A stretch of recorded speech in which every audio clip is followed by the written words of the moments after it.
தமிழக வெற்றிக் கழகத்தினுடைய முதல் மாநில மாநாடு ஒரு வழியாக முடிவு செய்யப்பட்ட தேதி வருகின்ற 23ஆம் தேதி நடக்கும் என்று அறிவித்தார்கள். ஆனால் அந்த பல்வேறு நடைமுறை சிக்கல் காரணமாக அதற்கு பிறகு மாநாட்டு தேதியானது தள்ளி போட்டது. ஒரு வழியாக இன்று நடிகர் விஜய் அறிக்கையின் வாயிலாக தெரிவித்திருக்கிறார். தமிழக வெற்றிக் கழகத்தினுடைய முதல் மாநில மாநாடு அக்டோபர் மாதம் 27ஆம் தேதி மாலை 4 மணிக்கு அதே இடத்தில் ஏற்கனவே கூறிய அதே இடத்தில் நடைபெறும் என்று விஜய் அறிவித்திருக்கிறார். இந்த அறிவிப்பிற்கு பின்னணியில் பல்வேறு காரணங்களாக கூறப்படுகிறது. விஜய் தமிழக வெற்றிக் கழகம் என்ற கட்சி தொடங்கிய போது அந்த கட்சியில் எழுத்துப்படி இருப்பதாக இருந்த குற்றச்சாட்டு, அதற்கு பிறகு கட்சியினுடைய கொடி மற்றும் பாடல் வெளியீட்டு விழாவின் போது அந்த கட்சியினுடைய கொடியில் இடம்பெற்ற சின்னம் பகுஜன் சமாஜ் கட்சியினுடைய சின்னம் என அவர்கள் கூறிய குற்றச்சாட்டு, அதற்கு முன்பாகவே தமிழக வெற்றிக் கழகத்தை டிவிக்கு என எழுதினால் அது தமிழக வாழ்வுரிமை வருவதாக வேல்முருகன் தெரிவித்த குற்றச்சாட்டு அப்படின்னு பல விமர்சனங்களை கடந்துதான் விஜய் அரசியல் நகர்வுகளை மேற்கொண்டு வருகிறார் என்பது நாம் அனைவருக்கும் தெரிந்த ஒன்றுதான். இந்நிலையில் கட்சியினுடைய கொடியை அறிவித்து விட்டார், பெயரை அறிவித்து விட்டார், கொள்கை என்ன என்பதுதான் ஒட்டுமொத்த அரசியல் களமும் எதிர்பார்த்து காத்துக் கொண்டிருக்கிறது. அந்த கொள்கை தொடர்பாக தமிழக வெற்றிக் கழகத்தினுடைய மாநில மாநாட்டில் அறிவிக்கப்படும் என்று நடிகர் விஜய் ஏற்கனவே தெரிவித்திருந்தார்.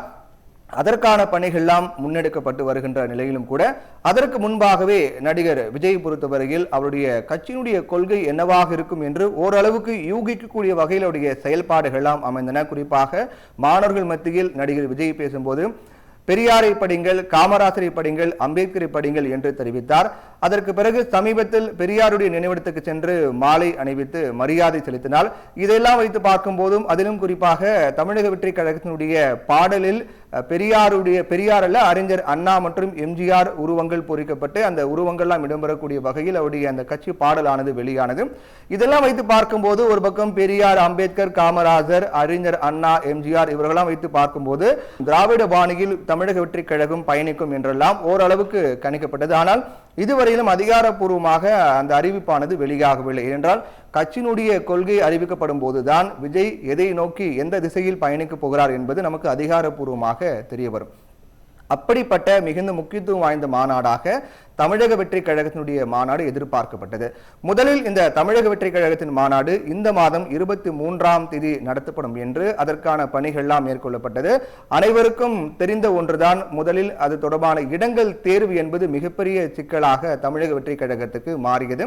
பல்வேறு இடங்கள் திருச்சி, மதுரை என பல்வேறு மாவட்டங்கள் இதற்கான இடங்கள் தேர்வு செய்யப்பட்டு நடத்துவதற்கான ஏற்பாடுகள்லாம் அந்த இடங்களுக்கு அனுமதி பெறுவதில் சிக்கல் ஏற்பட்டது. காலையில் இடத்தை தருவதாக சொன்னார்கள், மாலையில் இடத்தை தர முடியாது என்று மறுத்தார்கள் என்றெல்லாம் தெரிவிக்கப்பட்டது. அதற்கு பின்னணியில் மிகப்பெரிய அரசியல் இருப்பதாக கூட விமர்சனங்களாம் முன்வைக்கப்பட்டது.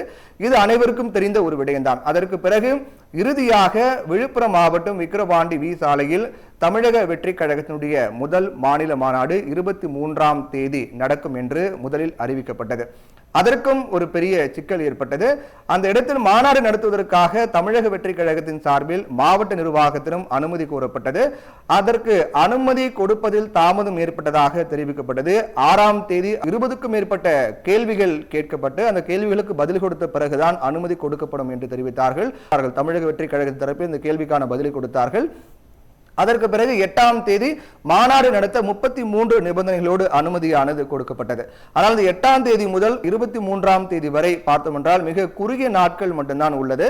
அதனால் அந்த குறிப்பிட்ட நேரத்தில் அந்த மாநாட்டை நடத்துவதற்கான பணிகள்லாம் செய்ய முடியாது என்ற காரணத்தால் மாநாடு என்பது நடைபெறுமா பெறாதா என்ற கேள்வி எழுந்தது. அதற்கு ஏற்ற வகையில் மாநாடு அப்போது நடைபெறவில்லை, தள்ளி போவதாக அறிவித்தார்கள், தேதி அறிவிக்கவில்லை. குறிப்பாக இப்போது தேதியானது இறுதி செய்யப்பட்டிருக்கிறது. அக்டோபர் 27ஆம் தேதி மாலை 4 மணிக்கு தமிழக வெற்றிக் கழகத்தினுடைய முதல் மாநில மாநாடு நடைபெறும் என்று அறிவித்திருக்கிறார்கள்.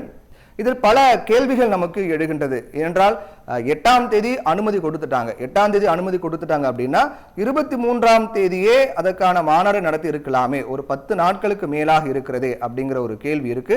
அதற்கு அவர்கள் தரப்பில் தமிழக வெற்றிக் கழகம் தரப்பில் சொல்லப்பட்ட பதில் என்பது 10 நாட்களுக்குள்ளாக நாங்கள் மிகப்பெரிய பந்தலை அமைக்க வேண்டும், பார்க்கிங் வசதி செய்ய வேண்டும், தமிழக அரசு சொல்லியிருக்கக்கூடிய அந்த வழிகாட்டு நெறிமுறைகளை பின்பற்ற வேண்டும். இதற்கு 10 நாட்கள் என்பது போதாது. அதன் காரணமாக தான் நாட்கள் மிக குறைவாக இருக்கக்கூடிய காரணம் காரணத்தால் தான் மாநாடு நடத்தப்படுவதில்லை, தள்ளி போகிறது என்றெல்லாம் அவர்கள் தரப்பில் சொல்லப்பட்டது.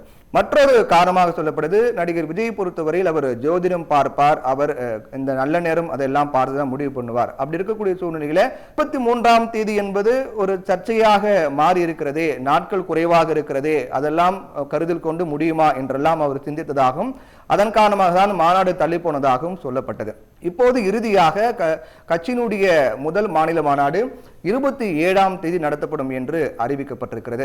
இந்த 27ஆம் தேதி ஏன் அவர்கள் குறிப்பிட்டார்கள் என்ற ஒரு கேள்வி, நெருக்கடியில் இந்த தேதி வேறு வழியில்லாமல் 27ஆம் தேதி முடிவு செய்யப்பட்டு விட்டதா என்ற கேள்வி எடுகிறது. என்றால் ஜனவரி தொடக்கத்திலே மாநாடு நடத்தி அதற்கு பிறகு அடுத்த ஆண்டு முழுவதும் தீவிர அரசியல் பணியில் இறங்கினால் தொடக்கமே நமக்கான ஒரு பெரிய ஓப்பனிங்கா இருக்கும் அப்படின்னு நினைச்சு ஜனவரியிலே மாநாடு நடத்தலாம் அப்படின்னு நடிகர் விஜய் திட்டமிட்டிருந்தாராம்.